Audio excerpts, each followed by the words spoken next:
എപ്പിസോഡിന്റെ തുടക്കത്തിൽ നമ്മൾ കാണുന്നത് ഏമിങ്ങിനെയും ജിന്യുവിനെയുമാണ്. ചെങ്ങിന്റെ അടുത്ത് നിന്ന് അവൻ അവളെ രക്ഷപ്പെടുത്തിയിരുന്നല്ലോ. അതിനുശേഷം ഇങ്ങനെ നടക്കുന്ന ടീം അവൾ ഓരോന്നും പറഞ്ഞ് പുറകെ ഉണ്ടെങ്കിലും അവൻ മൈൻഡ് ചെയ്യുന്നില്ല. എന്താ എന്നെ ഫോളോ ചെയ്ത് എത്ര നേരം വരാൻ ഉദ്ദേശമൊന്നുമെല്ലാം അവൻ ചോദിക്കുമ്പോൾ ഞാൻ ഫോളോ ചെയ്ത് വന്നതൊന്നുമല്ല, നിന്റെ വീടിന്റെ അടുത്തല്ലേ എന്റെ വീടുള്ളത്, അങ്ങോട്ടേക്ക് പോകാനായിട്ട് വന്നതാണെന്ന് അവൾ പറയുമ്പോഴേക്കും അവളുടെ വീടിന്റെ സ്ഥലം എത്തുന്നുണ്ട്.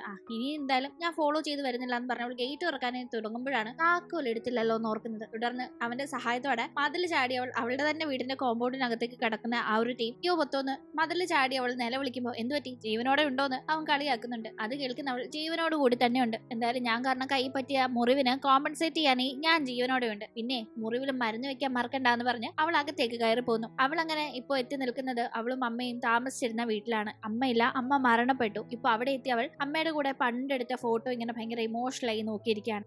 അന്നത്തെ ദിവസം അങ്ങനെ കടന്നു പോകുന്നു. അടുത്ത ദിവസം തിരിച്ച് കുടുംബ വീട്ടിലേക്ക്, അതായത് മുത്തശ്ശിയും ആന്റിമാരും താമസിക്കുന്ന ആ ഒരു വീട്ടിലേക്ക് അവൾ എത്തുമ്പോഴേക്കും അവിടെ വീണ്ടും അവരെല്ലാവരും കൂടി അവൾക്ക് ഒരു സർപ്രൈസ് കാത്തു വെച്ചിട്ടുണ്ടായിരുന്നു. മറ്റൊന്നുമല്ല, കഴിഞ്ഞ ദിവസം നടക്കാതെ പോയ ഒരു പെണ്ണ് കാണൽ, അല്ലെങ്കിൽ ഒരു ബ്ലൈൻഡ് ഡേറ്റ് എന്ന് പറയാം, ഡോക്ടർ ഗൗവുമായിട്ടുള്ള അതേ ഡേറ്റ് തന്നെ ഇവിടെ വീണ്ടും സെറ്റ് ചെയ്തിരിക്കുകയാണ്. പുള്ളിക്കാരൻ വന്നിരിപ്പുണ്ട്. ഇത് അറിയാതെയാണ് അങ്ങോട്ടേക്ക് ഏമിങ്ങിന്റെ വരവ്. അവൾ ആകെ പെട്ടുപോയിന്നും പറഞ്ഞാൽ മതിയല്ലോ. ആന്റിമാര് ശരിക്കും അവളെ പൂട്ടി. എന്തായാലും അവളെ കണ്ടപാടെ ഡോക്ടർ ഗൗയുടെ അടുത്ത് തന്നെ പിടിച്ചിരുത്തുന്നുണ്ട്. രക്ഷയില്ല എന്ന് മനസ്സിലാക്കുന്ന അവൾ അവസാന അടവെടുക്കുന്നുണ്ട്. അതായത് ഗവോയോട് എനിക്ക് കുറച്ച് കാര്യങ്ങൾ ഓപ്പൺ ആയിട്ട് ചോദിക്കാനുണ്ട്. നമ്മൾ കല്യാണം കഴിച്ചു കഴിഞ്ഞാൽ എന്റെ ഫാമിലിയെ നിങ്ങളുടെ ഫാമിലി കണക്ക് നോക്കേണ്ടി വരും. അറിയാലോ, ഞാനാണ് ഇവിടുത്തെ ഒരേ ഒരു അനന്തരാവകാശി. അതുകൊണ്ട് എന്റെ ഫാമിലിക്ക് വേണ്ടി നിങ്ങൾ ജീവിക്കേണ്ടി വരും, എന്റെ ഫാമിലിക്ക് വേണ്ടി എല്ലാ കാര്യങ്ങളും ചെയ്യേണ്ടി വരും. റെഡിയാണോ എന്ന് ചോദിക്കുമ്പോൾ റെഡിയാണെന്ന് ഗവോ പറയുന്നുണ്ട്. അങ്ങനെ ഒരു ഉത്തരം അവൾ പ്രതീക്ഷിച്ചില്ല. അതിനുശേഷം അവൾ എനിക്ക് 2 കുട്ടികൾ വേണം, 2 കുട്ടികൾക്കും എന്റെ സർനെയിം വെക്കും, നിങ്ങളുടെ ഫാമിലിയുടെ സർനെയിം വെക്കാൻ സാധിക്കില്ല എന്ന് അവൾ പറയുമ്പോൾ അതിനും ഗവോ സമ്മതിക്കുന്നു. ഓക്കെ,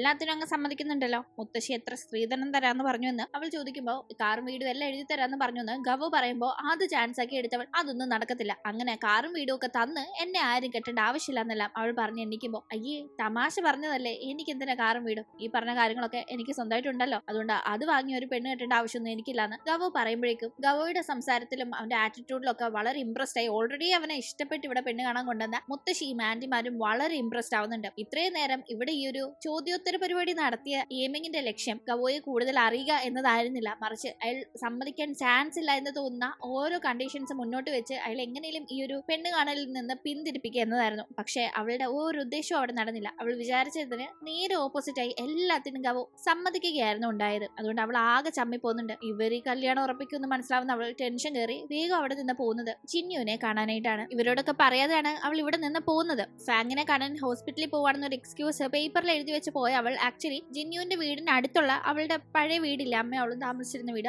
അങ്ങോട്ടേക്കാണ് ചെന്നത്. അവിടെ ചെന്നിട്ട് കറണ്ട് ഇല്ലാന്ന് പറഞ്ഞ് തൊട്ടടുത്തുള്ള ജിന്യുവിന്റെ അടുത്ത് റെഡിയാക്കാനായി ടൂൾസ് വാങ്ങാനായി ചെല്ലുന്നുണ്ട്. അവൻ അവളെ കണ്ട് വേഗം ചോദിച്ച് ടൂൾസ് കൊടുത്ത് ഒഴിവാക്കാൻ നോക്കുമ്പോൾ അയ്യോ ഇത് തന്നു വിട്ടിട്ട് കാര്യമില്ല, എനിക്ക് റെഡിയാക്കാൻ അറിയില്ല, റെഡിയാക്കി തന്നാൽ ഞാൻ കൂലി തരാന്ന് അവനെ വിളിക്കുമ്പോഴേക്കും അവൻ ചെല്ലുന്നുണ്ട്. നോക്കിയിട്ട് അവള് ബില്ലടയ്ക്കാൻ മറന്നതാണ്. അതിന് ഇവിടെ വന്ന് റിപ്പയർ ചെയ്തിട്ട് ഒരു കാര്യമില്ലെന്ന് പറഞ്ഞ് അവളെ കളിയാക്കുന്ന കൂട്ടത്തി ഇലക്ട്രിസിറ്റി ബില്ലടയ്ക്കാൻ മറന്ന കണക്ക് എനിക്കിപ്പോ തരാന്ന് പറഞ്ഞ കാശ് തരാൻ മറന്നേക്കല്ലെന്നും കൂടി ഒന്നുകൂടെ കളിയാക്കുന്നുണ്ടായിരുന്നു. ആകെ ചമ്മന്നവൾ എന്തായാലും നിനക്ക് തരാനുള്ള കാശ് ഞാൻ തരാം, ജിപേ ചെയ്യാനായിട്ട് നമ്പർ കാണിക്കുന്നു പറയുമ്പോൾ അവൻ നമ്പർ കൊടുക്കാതെ QR കോഡാണ് കാണിക്കുന്നത്. എന്തായാലും അവളാകട്ടെ ഇച്ചിരി വെള്ളം കുടിക്കാൻ തരുമോ എന്ന് ചോദിച്ച് അവന്റെ വീട്ടില് അവന്റെ പുറകെ നടക്കുന്നുണ്ട്. ആ ഒരു ടീം വെള്ളം എടുക്കാനായി അവൻ പോകുന്ന ടീം അവിടെയൊക്കെ ഉള്ള കാര്യങ്ങള് ഒന്ന് ഒബ്സർവ് ചെയ്യാണ്. അവൻ ആന്റി ഡിപ്രസന്റ് ടാബ്ലറ്റ്സ് എടുക്കുന്ന കണക്ക് അവൾക്ക് തോന്നുന്നുണ്ട്. കാരണം അത്തരം മരുന്ന് അവന്റെ വീട്ടിലിരിപ്പുണ്ടായിരുന്നു. ഒപ്പം തന്നെ മെമ്മറി പാലസ് എന്ന ഒരു ബുക്കും പ്രത്യേകമായി അവൾ അവിടെ ശ്രദ്ധിക്കുന്നു. തുടർന്ന് അവനോട് ഇരുന്ന് സംസാരിക്കുന്ന ടീം അവൻ ഹൈസ്കൂൾ ഡിപ്ലോമയെ കംപ്ലീറ്റ് ചെയ്തിട്ടുള്ളെങ്കിലും ആൾക്ക് ഭയങ്കര ഒരു ഐക്യമുണ്ട്, നല്ല മെമ്മറി പവർ ഉള്ള ഒരാളാണെന്ന് മനസ്സിലാക്കുന്നവൾ ഞാൻ എന്റെ കോളേജ് എൻട്രൻസ് എക്സാമിന് പഠിച്ചതൊന്നും ഓർമ്മ നിൽക്കാതെ എത്രത്തോളം കഷ്ടപ്പെട്ടിരുന്നു എന്നൊക്കെ അറിയാവുന്നൊക്കെ ചോദിച്ച് സംസാരിക്കുന്ന കൂട്ടത്തിൽ അവന് ഡിന്നറിന് ക്ഷണിക്കുന്നുണ്ട്. വൈകിട്ടൊന്ന് ഡിന്നറിന് കൂടിയാലോ എന്ന് അവൾ പറയുമ്പോൾ തന്നെ അതിനെ ഇന്ററപ്റ്റ് ചെയ്തുകൊണ്ട് അവന്റെ ഫോണിലേക്ക് അവന്റെ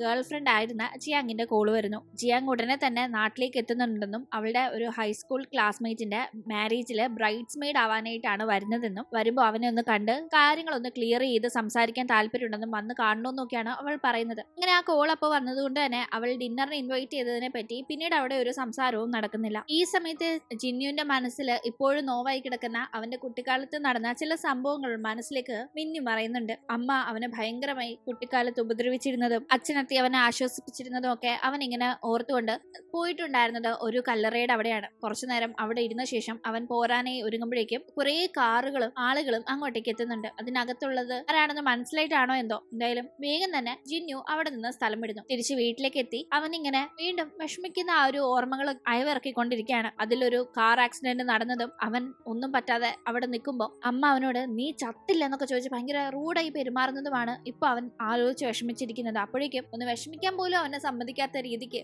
ഏമിങ് കഥകിൽ കിടന്ന് തട്ടുന്നുണ്ടായിരുന്നു. അവൻ ഡോറ് തുറക്കുമ്പോൾ അവൾ കുറച്ച് മിൽക്ക് പുഡിങ്ങുമായിട്ട് വന്നിരിക്കുന്നതാണ്. ഞാൻ തന്നെ ഉണ്ടാക്കിയതാണെന്നും പറഞ്ഞു വലിയ കാര്യത്തിൽ അവൾ അത് എടുത്തോണ്ട് വന്നപ്പോൾ അവൻ ഒരുമാതിരി താല്പര്യമില്ലാതെ നിൽക്കുന്ന കണ്ട് ദേഷ്യം വരുന്നവൾ താല്പര്യമില്ലെങ്കിലേ കുടിക്കണ്ടെന്ന് പറഞ്ഞു അത് വാങ്ങിച്ചുകൊണ്ടങ്ങ് പോകുന്നു. നേരെ പോകുന്നത് ഫാങ്ങിന്റെ ഷോപ്പിലേക്കാണ്. ഫാങ്ങിനോട് നടന്ന കാര്യങ്ങൾ അവൾ പറയുന്നുണ്ട്. അതായത് ഈ നാട്ടിൽ വന്ന ശേഷം വളരെ കോയിൻസിഡൻസ് ആയി പലതവണ ജിന്നുവിനെ കണ്ടുമുട്ടിയതും പിന്നീട് അവനെ പ്രപ്പോസ് ചെയ്തതും അവൻ ആ പ്രപ്പോസൽ റിജക്ട് ചെയ്തതും ഒക്കെ തന്നെ. അത് കേൾക്കുന്ന ഫാങ് നീ നിന്റെ ശത്രുവായ ജിയാങ്ങിനോടുള്ള കലിപ്പിനാണോ അവളുടെ ബോയ് ഫ്രണ്ട് ആയിരുന്ന ജിന്നുവിനെ ഇപ്പോ ഡേറ്റ് ചെയ്യാനായി ശ്രമിക്കുന്നത്, അതിന്റെ ആവശ്യമുണ്ടോ എന്നൊക്കെ ചോദിക്കുമ്പോൾ അതിലൊന്നും അല്ല, ഞാൻ അവനോട് എനിക്കൊരു താല്പര്യം തോന്നിയത് കൊണ്ടാണ് അവന് പുറകെ ഇപ്പൊ നടക്കുന്നത്, എന്തോ അവൻ എന്റെ ടൈപ്പ് ആണെന്ന് എനിക്ക് തോന്നുന്നു എന്നൊക്കെ പറഞ്ഞ് അവൾ ഇങ്ങനെ സംസാരിക്കുന്നുണ്ട്. അവൾക്ക് ശരിക്കും ജിന്നുവിനോട് ഒരു താല്പര്യം തോന്നുന്നുണ്ട്. അതിന്റെ പുറത്ത് അവനെ സ്വന്തമാക്കാൻ നടക്കാണ്. വീട്ടുകാർ പറയുന്ന കണക്ക് ഡോക്ടർ കവോയൊന്നും കല്യാണം കഴിക്കാൻ അവൾക്ക് ഒട്ടും താല്പര്യമില്ല. അതുകൊണ്ട് തന്നെ ഈ ഒരു സാഹചര്യത്തിൽ ഇപ്പൊ ഒരു ബോയ് ഫ്രണ്ട് വളരെ അത്യാവശ്യമാണ്. അതിന് പറ്റിയ ആള് ജിന്നു തന്നെയാണെന്ന് അവൾ പറയുന്ന ടീം അതിന് അവനും കൂടി സമ്മതിക്കേണ്ടേന്ന് ഫാങ് കളിയാക്കിക്കൊണ്ടിരിക്കുമ്പോഴാണ് അങ്ങോട്ടേക്ക് ജിന്നുവിന്റെ വരവ്. ഇവനെന്ത് ഇവിടെ നിന്ന് മട്ടില്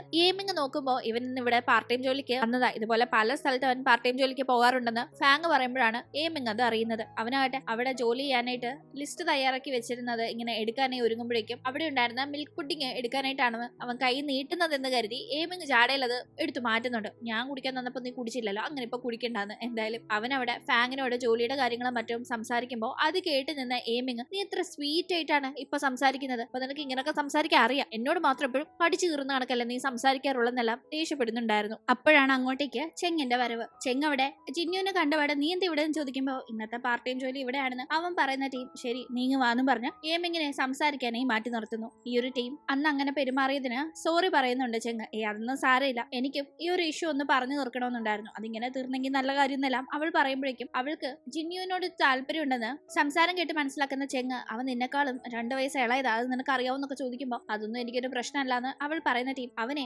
എന്നെക്കാളും മോശമാ, അവന് ഒരുപാട് ഫാൻ ഗേൾസ് ഉണ്ട്, ആര് വന്ന് ചോദിച്ചാലും വീചാറ്റിൽ അവരെ കോൺടാക്ട് ചെയ്ത് സൗഹൃദം പുതുക്കുന്നതൊക്കെ അവന് ഭയങ്കര ഇഷ്ടമുള്ള കാര്യമാണ്, അവനത്ര ഡീസന്റ് ഒന്നും അല്ലാന്ന് അവൻ പറയുമ്പോൾ അതൊക്കെ എനിക്കറിയാം, ഞാൻ തന്നെ എത്രയോ പേർക്ക് അവൻ നമ്പർ കൊടുക്കുന്ന കണ്ടിട്ടുണ്ടെന്നെല്ലാം പറയുന്ന ടീം. ഓ അപ്പോ നിനക്ക് അവനെ കുറെ ദിവസമായിട്ട് അറിയാല്ലേന്ന് ചെങ്ങ് ചോദിക്കുമ്പോൾ അറിയാന്നേ, എനിക്കിതൊന്നും ഒരു കാര്യമേ അല്ലാന്ന് അവൾ പറയുമ്പോൾ അപ്പോ അന്ന് അവൻ ആ ഒരു വാഷ്റൂമിന്റെ അവിടെ ഗേൾ ഫ്രണ്ട് എന്ന് പറഞ്ഞു മുഖം മറച്ച ഒരു പെൺകുട്ടിയായിട്ട് നിന്നത് നീയായിരുന്നോ, ഞാനന്ന് നിന്നെ തപ്പി വന്നപ്പോ അവന്റെ കൂടെ കണ്ടതപ്പോ നിന്നെ ആയിരുന്നോ എന്നൊക്കെ ചെങ്ങ് ഭയങ്കര അത്ഭുതത്തിൽ ചോദിക്കുമ്പോൾ അതെന്നെല്ലാം അവൾ പറയുമ്പോ ഓഹോ അങ്ങനെയൊക്കെ ആയോ കാര്യങ്ങളെന്നെല്ലാം ചെങ്ങ് ആകെ അതിശയിച്ചു പോകുന്നുണ്ട്. എന്തായാലും ഇവരവിടെ ഫാങ്ങിന്റെ ഷോപ്പിലുള്ളപ്പോ ഫാങ്ങിന്റെ ഹസ്ബൻഡ് എത്തുന്നു. ഹസ്ബൻഡ് എന്ന് പറഞ്ഞാൽ ഇവരുടെ മാരേജ് ഇപ്പൊ നല്ല രീതിക്കല്ല മുന്നോട്ട് പോകുന്നത്, ഡിവോഴ്സിന്റെ കാര്യങ്ങളൊക്കെ നടക്കാണ്. പക്ഷെ ആ ഒരു പ്രോസസ്സ് കഴിഞ്ഞിട്ടില്ല. ആളിപ്പോ എത്തിയിരിക്കുന്നത് മകനെ കൂട്ടിക്കൊണ്ടുപോകാനായിട്ടാണ്. എന്തായാലും അവിടെ വെച്ച് ഇയാളെ പറ്റി അവർ കമന്റ് അടിക്കുന്നുണ്ട്. ഓൾറെഡി ഇവരുടെ മാരേജ് നന്നായി പൊക്കോണ്ടിരുന്നപ്പോ പോലും ഫാങ്ങിന്റെ ഫ്രണ്ട്ഷിപ്പും കാര്യങ്ങളും ഒന്നും ഹസ്ബൻഡിന് ഇഷ്ടമായിരുന്നില്ല. അപ്പൊ തൊട്ടേ ഇവരെ കാണുന്നതേ ഇഷ്ടമല്ലാത്ത ഹസ്ബൻഡ് ഇപ്പോ അവളുടെ ഷോപ്പിൽ ഇവർ ഇരിക്കുന്നതും കൂടി കാണുമ്പോൾ ഓരോന്ന് പറയുമ്പോൾ അവരും തിരിച്ചു പറഞ്ഞ് അയാളാകട്ടെ അതിന് മറുപടി പറഞ്ഞ് അവിടെ നിന്ന് പോകുമ്പോഴേക്കും വീണ്ടും ഏമിങ്ങിന്റെ സംസാരത്തിൽ ജിന്നുവിന്റെ കാര്യങ്ങൾ വരുന്നത് കേൾക്കുന്ന ചെങ്ങ് ഇവനെ ഇനി എന്റെ ബാറിലെ ജോലിക്ക് ആവശ്യമില്ല, ഇവിടെ ഇപ്പൊ പാർട്ട് ടൈം ജോലിക്ക് കയറിയേക്കുന്ന ഇവനെ ഇവിടെ അങ്ങ് പെർമനന്റ് ആക്കിയോ, അവിടോട്ട് വന്നാൽ ഞാൻ ഇനി ഇവനെ ജോലിക്ക് എടുക്കില്ല എന്ന് പറഞ്ഞാണ് അവിടെ നിന്ന് പോകുന്നത്. അങ്ങനെ ചെങ്ങ് അവിടെ നിന്ന് പോയി കഴിയുമ്പോഴേക്കും ചെങ്ങിനി ജോലിക്ക് വരണ്ടാന്ന് ജിന്നുവിനോട് പറഞ്ഞത് താൻ കാരണമാണെന്ന് തോന്നുന്ന ഏമിങ് അവന്റെ അടുത്ത് ചെന്ന് സോറി പറയുന്നുണ്ട്. അവൾ കാരണമാണല്ലോ ജോലി പോയത് എന്ന ഒരു രീതിക്ക്. പക്ഷെ അവൻ അവളോടൊരു ഡിസ്റ്റൻസ് ഇട്ട് തന്നെയാണ് അപ്പോഴും പെരുമാറുന്നത്. ഞാൻ എന്റെ മുത്തശ്ശിയുടെ കാര്യങ്ങൾ നോക്കി സമാധാനത്തിൽ മുന്നോട്ട് പോവാ, എനിക്ക് നിങ്ങളോട് എന്തെങ്കിലും റൊമാൻറ്റിക് താല്പര്യമോ അല്ലെങ്കിൽ ചെങ്ങിനെ നിങ്ങൾക്ക് വേണ്ടി എതിർക്കണമെന്നോ ഒന്നുമില്ല, അതുകൊണ്ട് എന്നെ വെറുതെ ഇനി ബോധർ ചെയ്യാൻ വരരുതെന്ന് അവൻ അവളോട് സംസാരിച്ച് ഇഗ്നോർ ചെയ്യുമ്പോഴേക്കും അവൾക്ക് ഭയങ്കര സങ്കടമാവുന്നുണ്ട്. അത് കാണുന്ന ഫാങ് കേട്ട് അവിടെ നിന്ന് അവളെ വീട്ടിലേക്ക് കൂട്ടിക്കൊണ്ടു പോകുന്നു. അവിടെ ഫാങ്ങിന്റെ കുഞ്ഞുണ്ടായിരുന്നു. മുന്നേ അച്ഛൻ വന്ന് വിളിച്ചിട്ട് കുഞ്ഞിന് പോകാൻ താല്പര്യമില്ലാതെ അവൻ ഇവിടെ തന്നെ നിൽക്കാണ്. എന്തായാലും കുഞ്ഞിനെ കണ്ടപാടെ കുറച്ചു നേരം കൊച്ചിനെ കൊഞ്ചിക്കുന്ന ഏമിങ് ആട്ടെ ഡിവോഴ്സിന്റെ കാര്യങ്ങളൊക്കെ കംപ്ലീറ്റ് ആയി കഴിയുമ്പോൾ കുഞ്ഞിന്റെ കസ്റ്റഡി ആർക്കായിരിക്കും കിട്ടുക എന്ന് ഫാങ്ങിനോട് തിരക്കുമ്പോൾ ഇവൻ എന്റെ ലോകമാ, ഇവനെ അങ്ങനെ ആർക്കും വിട്ടുകൊടുത്ത് എനിക്ക് ജീവിക്കാനായി കഴിയില്ല, അതിനെപ്പറ്റി ചിന്തിക്കാൻ പോലും പറ്റില്ല എന്ന് ഫാങ് പറയുന്നുണ്ട്. എന്തായാലും ഏമിങ് അവിടെ നിന്ന് പോകുമ്പോഴേക്കും ജിന്നുവിന്റെ മൊബൈൽ നമ്പർ ഫാങ് അവൾക്ക് അയച്ചു കൊടുക്കുന്നുണ്ട്. കാരണം അവൾ അവന്റെ നമ്പറിന് വേണ്ടി കഷ്ടപ്പെട്ട് പുറകെ നടന്നിട്ടും അവൻ കൊടുത്തിട്ടില്ല എന്ന് അറിയാവുന്നത് കൊണ്ടും പിന്നെ ഇവർ ഒന്നിക്കുന്നെങ്കിൽ ഒന്നിക്കട്ടെ അവൾക്ക് അവൻ അത്ര ഇഷ്ടമാണെന്ന് മനസ്സിലായത് കൊണ്ടുമാണ്. എന്തായാലും അടുത്ത ദിവസമായിട്ട് ചെക്കപ്പിന് വേണ്ടി ഫാങ്ങിന് ഹോസ്പിറ്റലിലേക്ക് പോകണം. ഏമിങ് തന്നെയാണ് കൂടെ പോകുന്നത്. പക്ഷെ പോകുന്ന ടീം അതേ ഹോസ്പിറ്റലിന് അവിടെ ചെങ്ങിനെ കാണുന്ന ഏമിങ് നീ ഞാൻ ഇന്ന് അവന്റെ മുമ്പിൽ പെട്ടാൽ ശരിയാവില്ല എന്ന് പറഞ്ഞ് അവിടെ നിന്ന് മാറിപ്പോകുന്നുണ്ട്. തുടർന്ന് ചെങ്ങനെ കണ്ട് നീ എന്ത് ഇവിടെ ഏമിങ് കൂടെ വന്നില്ല എന്നൊക്കെ തിരക്കുമ്പോ അവള് വന്നിരുന്നു, ഇപ്പൊ എന്തോ ആവശ്യത്തിന് പോയിന്നല്ല പറയുന്നത് കേൾക്കുമ്പോ അവനാണ് ഡോക്ടറിന്റെ അടുത്തേക്ക് അവളെ കൂട്ടിക്കൊണ്ടുപോകുന്നത്. അപ്പോഴേക്കും ഇതേ ഹോസ്പിറ്റലിൽ തന്നെയാണല്ലോ ജിന്നുവിന്റെ മുത്തശ്ശി ഉള്ളത്. മുത്തശ്ശി അവിടെ വെച്ച് കാണുന്ന ഏമിങ് സംസാരിക്കാനായി ചെല്ലുമ്പോ ജിന്നുവിനോട് അവൾക്കൊരു താല്പര്യം ഉണ്ടെന്ന് അറിയാവുന്ന മുത്തശ്ശി, എന്തായാലും നിങ്ങളുടെ ഫാമിലിക്ക് നിങ്ങളുമായിട്ട് ചേർന്ന് നിൽക്കുന്ന ഒരു പയ്യനെ അല്ല വേണ്ടത്, എന്റെ പേരക്കുട്ടി അതിന് പെർഫെക്റ്റാ, നല്ല പയ്യൻ അവനെന്നൊക്കെ പറഞ്ഞ് സംസാരിക്കുമ്പോ എന്ത് ചെയ്യാനാ, അവൻ എന്റെ മൈൻഡ് പോലും ചെയ്യുന്നില്ല എന്ന് അവൾ കംപ്ലൈന്റ് പറയുന്നുണ്ടായിരുന്നു. നമുക്ക് അതിനൊക്കെ ഒരു വഴി ഉണ്ടാക്കാന്ന് പറഞ്ഞ് മുത്തശ്ശി ഒരു കോഫി കുടിക്കാം, അടുത്തുള്ള കഫേ പോയാലോ എന്ന് ചോദിക്കുമ്പോൾ അവൾ ആ ഹോസ്പിറ്റലിന്റെ അടുത്തുള്ള ഒരു കഫേയുടെ അവിടേക്ക് മുത്തശ്ശി വീൽ ചെയറിൽ കൊണ്ടുപോകുന്നുണ്ട്. അവർ ആ കഫേയിൽ നിൽക്കുമ്പോഴാണ് അവൾ ഒരു കാഴ്ച കാണുന്നത്. അവിടെ കുറച്ച് പ്രായമുള്ള ഒരു ലേഡി ജിന്നുവിന്റെ അടുത്തിരുന്ന് സംസാരിക്കുന്നുണ്ട്. കൂടാതെ അവൻ എന്തോ കാശ് സംബന്ധമായ കാര്യമാണ് അവരുമായി സംസാരിക്കുന്നത്. അവരവനെ കൺവിൻസ് ചെയ്യാനായി കയ്യിലൊക്കെ തൊട്ട് സംസാരിക്കുന്നുണ്ട്. കാശിന്റെ കാര്യമാണ് പറയുന്നത് മനസ്സിലാക്കുന്ന അവൾ അവന്റെ നമ്പർ ഓൾറെഡി അവളുടെ കയ്യിൽ ഉള്ളത് കൊണ്ട് തന്നെ വേഗം വിളിച്ച് ഈ പണിയൊന്നും ശരിയല്ല കേട്ടോ, ഒരു മുത്തശ്ശി ഉണ്ടെന്ന് ഓർമ്മ വേണം, മുത്തശ്ശിയുടെ പ്രായത്തിനടുത്തുള്ള ഒരു സ്ത്രീയോട് എന്താണ് അവിടെ പരിപാടി എന്നൊക്കെ ചോദിക്കുമ്പോൾ അവനത് മൈൻഡ് ചെയ്യാതെ കട്ട് ചെയ്യുന്നു. അങ്ങനെ വിട്ടുകൊടുക്കാതെ അവളാകട്ടെ വേഗം അടുത്തേക്ക് എത്തി ഇവർ തമ്മിൽ വേറെ എന്തോ ഇടപാടാണ് എന്ന രീതിക്ക് അവനെ മോശമായി സംസാരിക്കുമ്പോഴാണ് ആ ലേഡി അത് കേട്ട് എന്തായി പറയുന്നത്, ഞാൻ ഈ ചെറുക്കനെ ഒരു മോഡലിംഗിന്റെ ആവശ്യത്തിന് വിളിച്ചതായിരുന്നു, അതിന്റെ റേറ്റും കാര്യങ്ങളോ സംസാരിച്ചോണ്ടിരുന്നത്, ചുമ്മാ ഇങ്ങനെയൊക്കെ പറഞ്ഞെന്ന് ചോദിച്ചാൽ അവളോട് ദേഷ്യപ്പെടുമ്പോഴാണ് അവൾക്ക് ആകെ പടച്ചമ്മിയത് മനസ്സിലാവുന്നത്. അവരുടെ ഒരു പ്രോഡക്റ്റിന്റെ ഫോട്ടോഷൂട്ട് നടത്തണം, അതിനായിട്ട് ഇവന്റെ കൈ മാത്രം മതി, മുഖമൊന്നും വേണ്ട. അപ്പൊ കൈ ഒരു മോഡലായി കുറച്ചു നേരത്തേക്ക് അവൻ കൂടെ നിൽക്കുന്നതിനാണ് അവരിപ്പോ അവനോട് കൈ പിടിച്ച് ഈ കൈക്ക് ഈ പൈസ ഇത്രയും നേരം അല്ലേ ഉള്ളൂ എന്നൊക്കെ പറഞ്ഞ് സംസാരിച്ചോണ്ടിരുന്നത്. പക്ഷെ അത് കേട്ട് അവൾ ആകെ തെറ്റിദ്ധരിച്ചല്ലോ. അപ്പോഴേക്കും അവന്റെ കയ്യിൽ ഒരു പാട് ഇത്രയും നേരം സംസാരിച്ചോണ്ടിരുന്ന ആ ലേഡി ശ്രദ്ധിച്ചിട്ടുണ്ടായിരുന്നില്ല. ഇപ്പൊ അത് ശ്രദ്ധിക്കുന്നവർ അയ്യോ ഈ പാടും വെച്ചോണ്ടൊന്നും പറ്റത്തില്ല എന്നൊക്കെ പറഞ്ഞ് അവനോട് സംസാരിക്കുമ്പോഴാണ് ആ ഒരു കാര്യം അവൾ ശ്രദ്ധിക്കുന്നത്. ഏതാണ്ട് ഈ ആത്മഹത്യ ചെയ്യാൻ ശ്രമിക്കുമ്പോൾ മുറിക്കുന്ന കണക്ക് ഒരു പാട്, ഇതും അവന്റെ വീട്ടിലന്ന് കണ്ട ആ ഡിപ്രഷന് കഴിക്കുന്ന മരുന്നും കാര്യങ്ങളൊക്കെ കണ്ട് അവൾക്ക് ഇവനെ പറ്റി എന്തൊക്കെയോ നിഗൂഢതകൾ തോന്നുന്നുണ്ട്. എന്തായാലും ഇവളിവിടെ വന്ന് കാണിക്കുന്നതിന്റെ പേരിൽ അവന് ഭയങ്കര ദേഷ്യം വരുന്നുണ്ട്. രണ്ടെണ്ണം പറയാനായിട്ട് എണ്ണിക്കുമ്പോഴേക്കും അവിടെ മുത്തശ്ശിയും കൂടി ഉള്ളത് കണ്ടവൻ ഹോസ്പിറ്റലിലുള്ള മുത്തശ്ശി എങ്ങനെ ഇവിടെ എത്തിയെന്ന് മനസ്സിലാവാതെ ചെല്ലുമ്പോഴാണ് മുത്തശ്ശി ആ ഹോസ്പിറ്റലിൽ വെച്ച് അവൾ കണ്ടതും ഒരു കോഫി വാങ്ങി തരാമോ എന്ന് മുത്തശ്ശി ചോദിച്ചതും അത് കേട്ട പാതി കേൾക്കാത്ത പാതി അവൾ വേഗം ഇങ്ങോട്ടേക്ക് നേഴ്സ് പോലും കാണാതെ ഉന്തിത്തള്ളി കൊണ്ടുവന്നതും അവൻ അറിയുന്നത്. വേഗം തിരിച്ചു പോകാനേയും പറയുമ്പോൾ ഇച്ചിരി കഴിയട്ടെ എന്തായാലും വന്നല്ലേ എന്ന് പറഞ്ഞ് മുത്തശ്ശിയും സപ്പോർട്ട് പിടിച്ച് അവളും അവിടെ നിൽക്കുമ്പോൾ എന്തെങ്കിലും കാണിക്കുന്നു പറഞ്ഞ് അവൻ അവിടെ നിന്ന് പോകുന്നു. എന്തായാലും അവന്റെ കലിപ്പിന്റെ കാര്യമൊക്കെ അവൾ മുത്തശ്ശിയോട് കംപ്ലൈന്റ് പറയുമ്പോൾ അവനൊരു പാവമാ മോളെ, സത്യത്തിൽ ഈ പുറമേ കാണിക്കുന്നതേ ഉള്ളൂ. കുട്ടിക്കാലത്ത് അവനും അച്ഛനും അമ്മയും വിദേശത്തായിരുന്നു. അവിടെ വെച്ച് അവൻ അമ്മയുടെ കുറെ പീഡനങ്ങൾ ഏൽക്കേണ്ടി വന്നിട്ടുണ്ട്. ആ സമയത്തെല്ലാം അവനൊരു താങ്ങും തണലുമായി നിന്നത് അവന്റെ അച്ഛന്റെ ആ ഒരു സ്നേഹവും കരുതലും ഒക്കെയാണ്. പക്ഷെ അധികം വൈകാതെ അവന്റെ അച്ഛനും മരിച്ചു. അതിനുശേഷം അവൻ ആകെ പട തകർന്നു പോയിന്ന് മുത്തശ്ശി പറയുന്നുണ്ട്. ഈ കാര്യങ്ങളൊക്കെ ഇപ്പോഴാണ് അവൾ അറിയുന്നത്. എന്തായാലും അവന്റെ ഈ ഒരു ട്രാജിക് പാസ്റ്റിനെ പറ്റി അറിയുന്ന അവൾക്ക് അവനോട് കൂടുതൽ താല്പര്യം തോന്നുകയായിരുന്നു. അതുകൊണ്ട് തന്നെ അടുത്തതായി വലിയൊരു കാര്യം അവന് വേണ്ടി ചെയ്യാനായി അവൾ തീരുമാനിക്കുന്നുണ്ട്. അതെന്താണ്, ശേഷം എന്താണ് സംഭവിച്ചത് എന്നതൊക്കെ നമുക്ക് അടുത്ത എപ്പിസോഡിലൂടെ കാണാം. ഇന്നത്തെ വീഡിയോ ഇഷ്ടമായാൽ മറക്കാതെ ലൈക്ക് ചെയ്തും ഷെയർ ചെയ്തും സബ്സ്ക്രൈബ് ചെയ്തും സപ്പോർട്ട് ചെയ്യണേ. വീണ്ടും പുതിയൊരു എപ്പിസോഡുമായി കണ്ടുമുട്ടും വരെ.